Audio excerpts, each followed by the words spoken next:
আজ দুপুর নাগাদ খোয়াইয়ের রাধানগর স্ট্যান্ড এলাকা থেকে 4 সন্দেহভাজন বাংলাদেশি যুবককে আটক করেছে পুলিশ।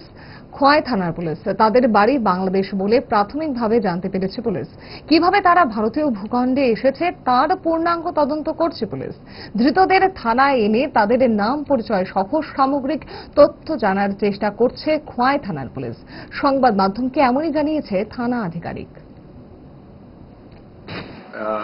বেলা অনুমানে 1টা থেকে 1:30টার ভিতরে আমাদের একটা গোপন খবরের ভিত্তিতে খবর পাওয়া যায় যে 4 জন লোক এরা খুবই সাসপিশিয়াসলি মুভমেন্ট করছে খোয়াই শহরের মোটর স্ট্যান্ড এলাকার ভিতরে। অ্যাকর্ডিংলি আমাদের ডিস্ট্রিক্টের সিভিল টিম এবং আমাদের খোয়াই থানার পুলিশ, আমাদের এসআই মদন সরকার, তাদের নেতৃত্বে ওই জায়গা থেকে এই 4 জনকে ডিটেইন করে 4 জনকে জিজ্ঞাসাবাদ করার পরে ওইখানে লোকও তখন আশপাশের লোকও জমে যায়। জিজ্ঞাসাবাদ করার পরে জানতে পারে যে তারা বাংলাদেশি। একজনের নাম হচ্ছে, তারা নাম বলেছিল এরকম শামসুল হক টকাম, আরো কয়েকজনের নাম বলেছে।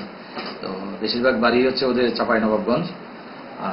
4 জনকে আমরা ডিটেইন করে পিএসএ নিয়ে এসেছি। আমরা এই রিগার্ডে আমরা একটা ইনভেস্টিগেশন চলছে এবং আমাদের আদার সিস্টার এজেন্সিগুলো আসবে এই ইনভেস্টিগেশন করার জন্য। তাদের সোর্স করতে গিয়ে কোন দিক দিয়ে তারা পেরিয়েছে কি আছে ওই সব ব্যাপারে ডিটেলটা জানা যাবে।